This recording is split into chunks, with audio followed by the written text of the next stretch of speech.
વિદ્યાર્થી મિત્રો, આજે આપણે ભૌતિક વિજ્ઞાનમાં પ્રકરણ 4 ગતિમાન વિદ્યુત ભારો અને ચુંબકત્વની અંદર સોલેનોઇડ મુદ્દા પર ચર્ચા કરીશું. આગળ આપણે બાયો-સાવર્ટનો નિયમ અને એમ્પિયરનો સર્ટિકલ નિયમની વાત કરી. એમ્પિયર સર્ટિકલ નિયમની મદદથી સમમિતિ ધરાવતા જે તંત્રો છે એના વડે ઉદ્ભવતું ચુંબકીય ક્ષેત્ર સરળતાથી શોધી શકાય છે. હવે એમાંના એક બાબતની આપણે વાત પૂરી કરી કે અતિ લાંબા તાર વડે ઉદ્ભવતું ચુંબકીય ક્ષેત્ર તારની અંદરના વિસ્તારમાં અને તારની બહારના વિસ્તારમાં કેટલું મળે છે એની આપણે સૂત્રાત્મક રજૂઆત કરી અને એનો જવાબ મેળવ્યો. હવે આપણે સોલેનોઇડ જે રચના છે એની ચર્ચા કરવા માંગીએ છીએ. તો સૌપ્રથમ આપણે અહીંયા સોલેનોઇડ એટલે પાસ પાસે વીંટાળેલ આવી રીંગોને આપણે એકબીજાની ખૂબ જ નજીક ગોઠવી દઈએ અને આ રીંગો વડે જે રચના અહીંયા તૈયાર થાય છે એક જ ડાયરેક્શનમાં વિદ્યુત પ્રવાહો વહેતા હોય એની અંદર આ રીતે. તો આ જે રચના તૈયાર થાય છે ઘણી લાંબી ગોઠવણી કરવામાં આવે પાસ પાસે તો આ એક પ્રકારની જે રચના બને છે જેને આપણે સોલેનોઇડ કહીએ છીએ. એટલે હવે આ વસ્તુ પ્રેક્ટિકલી વ્યવહારિક રીતે વિચારવી હોય તો આવી એક રીંગમાં વિદ્યુત પ્રવાહ વહેડાવો થોડી ગોઠવણીમાં આપણને અવ્યવસ્થિત લાગે. એના કરતા આપણે જો આ રચનાને આ રીતે વિચારીએ, હવે તમે જોઈ શકો છો કે આ એક ગૂંચળું બને છે. હવે આ ગૂંચળાને આપણે આ રીતે બેટરી સાથે જોડી દઈએ અને બેટરી આ રીતે જોડી દઈએ તો આ ગૂંચળાની અંદર વિદ્યુત પ્રવાહ આ રીતે એન્ટર થશે અને જે સંરચના આપણને અહીંયા મળે છે એ ઉપરની સંરચનાના જેવી જ માલુમ પડે છે. આ પોઝિશન અને આ પોઝિશન અહીંયા તમારે એક રિંગ જે છે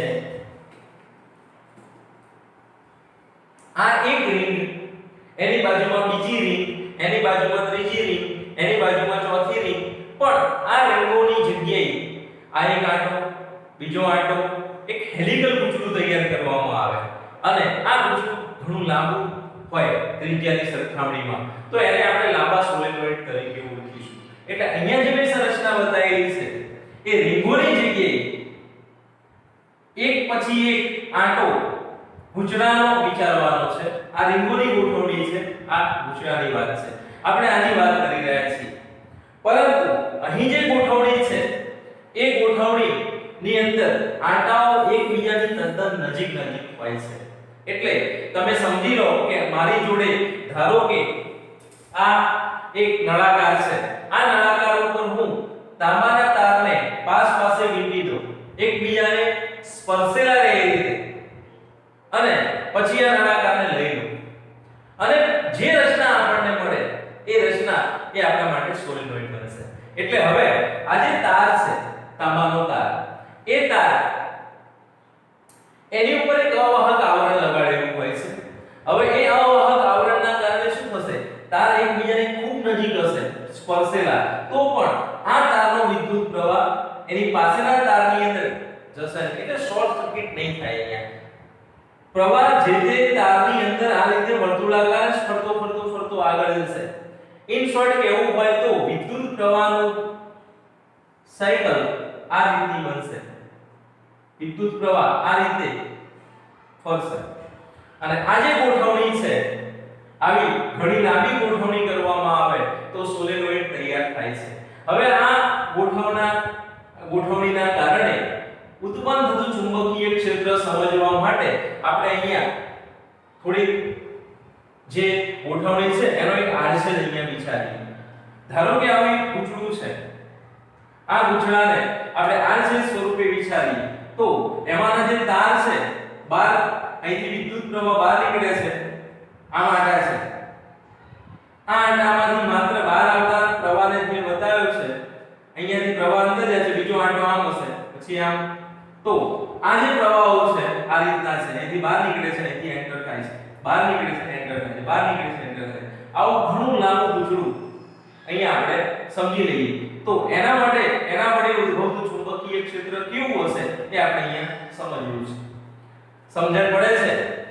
અહીં ઉદ્ભવતું ચુંબકીય ક્ષેત્ર આ બધાની પરિણામી અસર સ્વરૂપે કેવું મળશે એની ચર્ચા કરવી છે. આપણે એક રિંગ વડે ઉદ્ભવતું ચુંબકીય ક્ષેત્ર કેવું હોય છે, કેટલું હોય છે એ જાણીએ છીએ. તો એનાથી આગળ જઈ હવે આપણે અહીંયા સોલેનોઇડ વડે ઉદ્ભવતા ચુંબકીય ક્ષેત્રની સમજ મેળવવી છે. સોલેનોઇડ વડે જે ઉદ્ભવતું ચુંબકીય ક્ષેત્ર છે એ મેળવવા માટે આપણે પહેલા રિંગ વડે ઉદ્ભવતા ચુંબકીય ક્ષેત્રની થોડી અહીંયા સમજૂતી લઈ લઈએ. તો ધારો કે આ રિંગ છે, આ રિંગમાં આ રીતે પ્રવાહ જઈ રહ્યો છે. તો આના વડે ઉદ્ભવતું ચુંબકીય ક્ષેત્ર અક્ષ ઉપર અંદરની દિશામાં હશે. હવે એ કેન્દ્ર ઉપર કેટલું હશે એ જાણીએ છીએ.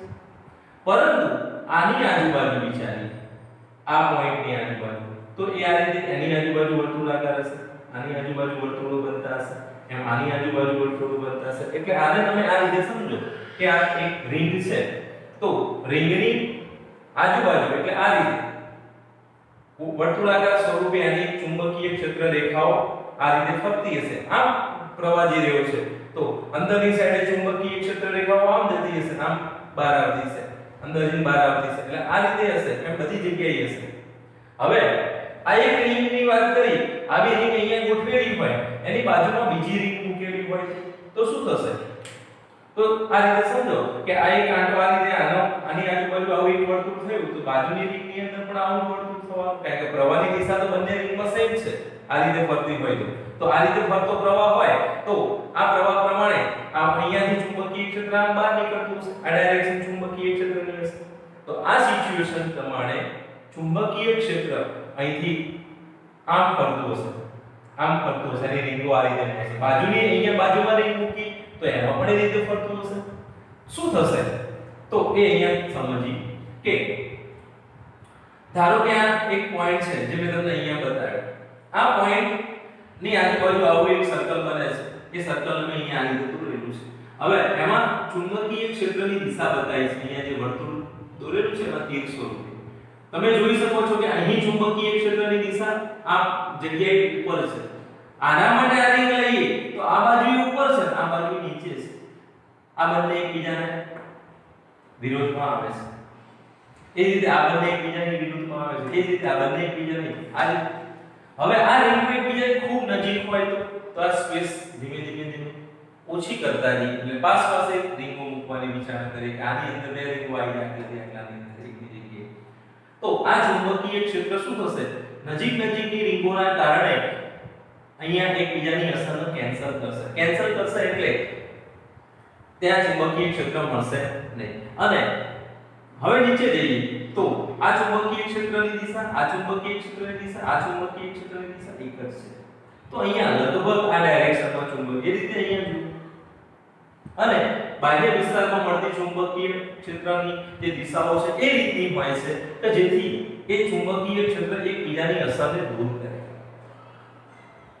લાંબા સોલેનોઇડ માટે બહારના વિસ્તારમાં મળતું ચુંબકીય ક્ષેત્ર શૂન્ય હોય છે. લગભગ શૂન્ય એટલે એમ કહી શકાય કે આની કમ્પેરિઝનમાં અવગણી શકાય એવું. કારણ કે એકબીજા સાથે શું થાય છે? ચુંબકીય ક્ષેત્રની દિશાઓ વિરોધમાં છે એટલે એની અસર નાબૂદ કરે છે. તો ચુંબકીય ક્ષેત્ર માત્ર ને માત્ર સોલેનોઇડની અંદરનો વિસ્તાર એટલે આ ગૂંચળું હોય તો ગૂંચળાનો આમાંથી બનાવેલું એક ગૂંચળું તૈયાર કરીએ તો ગૂંચળાના આટલા વિસ્તારમાં જ ચુંબકીય ક્ષેત્ર મળે છે, બહારના ભાગમાં મળતું નથી. અને નથી મળતું એના પાછળનું રીઝન તમે અહીંયા મેં સમજાવ્યું એ પ્રમાણે આજુબાજુની ચુંબકીય ક્ષેત્રની જે ગણતરી કરીએ છીએ તો આ એકબીજાને કેન્સલ કરે છે.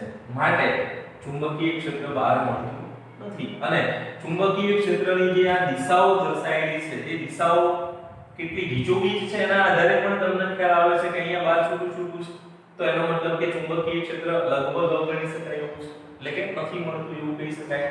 તો સોલેનોઇડ વડે ચુંબકીય ક્ષેત્ર મેળવી શકાય છે. અને આ ચુંબકીય ક્ષેત્ર કેટલું હોય છે હવે એની આપણે ગણતરી કરવી છે. તો એના માટે આપણે એનો આડછેદ વિચારીએ. ધારો કે આવો એક ચુંબકીય ક્ષેત્રનો આપણે અહીંયા વિચાર કરી રહ્યા છીએ કે આવું એક સમાન ચુંબકીય ક્ષેત્ર સોલેનોઈડની અંદરના વિસ્તારમાં મળે છે. આ સોલેનોઈડ નથી દોરેલું, આ સોલેનોઈડનો એક આડછેદ દોરેલો છે આ રીતે. ધારો કે આવી રીંગો છે ઘણી બધી અહીંયા પાસે ગોઠવેલી હોય, આનો એક ઊભો આડછેદ લઈએ અહીંયા, તો તમને એક આ પોઈન્ટ દેખાશે ને એક આ પોઈન્ટ દેખાશે, બીજું કશું દેખાશે નહીં. હવે આ પોઈન્ટની અંદરથી પ્રવાહ બહાર આવી રહ્યો છે, આ પોઈન્ટની અંદરથી પ્રવાહ અંદર જઈ રહ્યો છે. તો અહીંયાથી વિદ્યુત અહીંયા જો આવો તાર હશે દરેક જગ્યાએ, પણ એ તાર આપણે અહીંયા દેખાશે નહીં, આડછેદ દીધેલો છે એટલે અહીંયાથી પ્રવાહ બહાર આવે છે, અહીંયાથી અંદર જાય છે, બહાર આવે છે, અંદર જાય છે. આ રીતે બધા આંટાઓમાં એ પ્રમાણે છે. તો આના કારણે મળતું ચુંબકીય ક્ષેત્ર ડાયરેક્શન પ્રમાણે વિચારીએ, અહીંયા જે પ્રમાણે બતાવ્યું છે તો એની ડાયરેક્શન આ રીતની મળશે. આ રીતે છે, બહાર આવે છે પ્રવાહ, બહાર આવતી આંગળીઓ આ રીતની રાખીએ તો અંગૂઠો જે દિશા બતાવે છે એ ચુંબકીય ક્ષેત્રની દિશા છે, માટે આ ડાયરેક્શન આપણને આ પ્રમાણે મળે છે. હવે આ રીતે ડાયરેક્શન મળતી હોય આની, તો આ ડાયરેક્શન પ્રમાણે આ બિંદુ આગળ ચુંબકીય ક્ષેત્ર કેટલું છે, P બિંદુ આગળ, Q બિંદુ આગળ એ મારા મેળવવું છે. તો આપણે પહેલા P બિંદુ આગળના ચુંબકીય ક્ષેત્રની વાત કરીએ. Q બિંદુ હમણાં હાલ વાત કરી કે બહારના વિસ્તારમાં ચુંબકીય ક્ષેત્ર શૂન્ય હોય છે.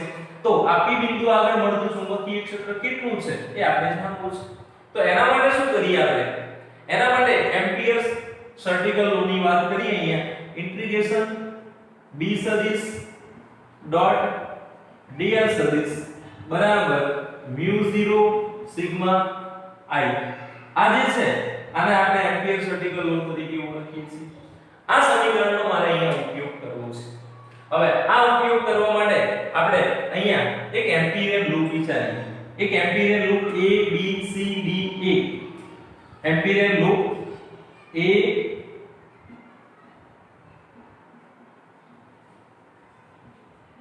B C D A માટે તમે હવે અહીંયા ભાગ વિચારો કે એક AB ભાગ છે, BC CD DA બરાબર. તો આ ચાર વિભાગો જે છે, આ ચાર વિભાગો માટે આવું સંકલન કરવું પડે. હવે અહીંયા આપણે સંકલન કરતા પહેલા જોઈ લઈએ કે આ ચાર વિભાગોમાં એક્ચ્યુઅલ જે પરિસ્થિતિ છે એની અંદર આના ચાર ભાગ પાડીને મારે આવું લખવું પડે. ઇન્ટિગ્રેશન A થી B B.dl plus integration B થી C B.dl plus integration C થી D B.dl અને પ્લસ ઇન્ટિગ્રેશન D થી A B.dl બરાબર μ0 સિગ્મા I. આવું આપણને ઇક્વેશન મળે. હવે આ ઇક્વેશનના ભાગ પાડીને લખીએ. આખો એમ્પિરિયન લૂપ જે લીધો તો એના ભાગ પાડીને A થી B B થી C C થી D D થી A બરાબર. આખું લૂપ અહીંયા પૂરું થઈ ગયું. આ લૂપ માટે A થી B B.dl, A થી B એટલે આ વિસ્તાર અને એમાં ચુંબકીય ક્ષેત્રની દિશા અને dl સદિશની જે દિશા છે, આ નાના નાના dl ખંડો છે એની આપણે ડાયરેક્શનનો વિચાર કરીએ તો તમે જોઈ શકો છો મિત્રો કે ચુંબકીય ક્ષેત્રની દિશા આ રીતની છે, dl સદિશની દિશા પણ એ જ રીતની છે. એનો મતલબ કે અહીં A B ભાગ માટે B સદિશ અને dl સદિશ એકબીજાને શું થશે? B સદિશ સમાંતર dl સદિશ. સારું. BC ભાગ માટે અહીંયા તમે જોઈ શકો છો કે BC ભાગ માટે આપણને B સદિશ લંબ dl સદિશ મળશે. કારણ કે dl સદિશની ડાયરેક્શન આ રીતની છે, આ ડાયરેક્શન dl ની છે, આ ડાયરેક્શન b ની છે. અહીંયા 90 ડિગ્રીનો ખૂણો બનશે માટે લંબ બતાવવાનો. એ રીતે CD માટેની વાત કરીએ. C થી D, C થી D વિસ્તારમાં B0 છે. B0 હોય તો અહીંયા B0 છે માટે આનું સંકલન 0 થઈ જશે અને આના માટે ફરીથી dl સદિશની દિશા અને B સદિશની દિશા ફરીથી 90 ડિગ્રીનો ખૂણો બને છે એટલે અહીંયા આવે છે B સદિશ લંબ dl સદિશ. લંબ હોય તો થીટા 90 થાય અને થીટા 90 હોય તો cos થીટા ની અંદર જ્યારે આને કન્વર્ટ કરીશું એટલે cos 0 હોય તો B dl લખાય અને cos 90 હોય તો ગુણાકાર શૂન્ય થઈ જાય. તો આની અંદરની માત્રા આપણને શું મળશે? ઇન્ટિગ્રેશન a થી b dl બરાબર mu 0 સિગ્મા i.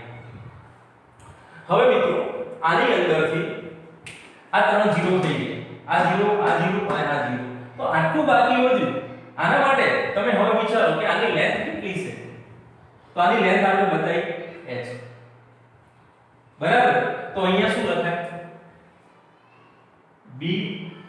બીજી એક વસ્તુ, અંદરના વિસ્તારમાં મળતું ચુંબકીય ક્ષેત્ર એક સરખું હોય છે. એક સરખું એટલે અહીંયા જેટલું હશે એટલું જ અહીંયા હશે. આખા વિસ્તારમાં સમગ્ર વિસ્તારમાં મળતું ચુંબકીય ક્ષેત્ર સરખું છે તો b ના સંકલનની બહાર કાઢી દઈએ અને a થી b dl લખી દઈએ.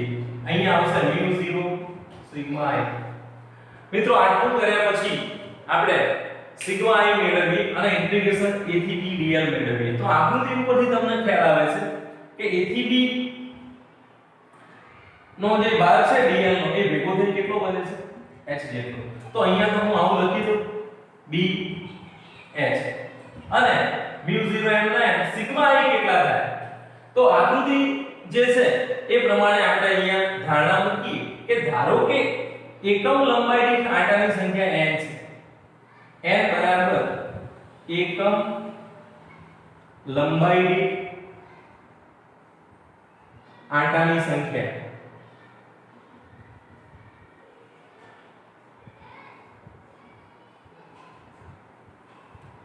તો h લંબાઈમાં કેટલા? તો કેટલા આંટા થશે h લંબાઈમાં?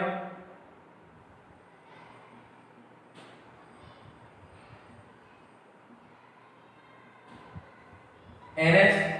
એક આંટામાંથી વહેતો વિદ્યુત પ્રવાહ I તો n આંટામાંથી વહેતો વિદ્યુત પ્રવાહ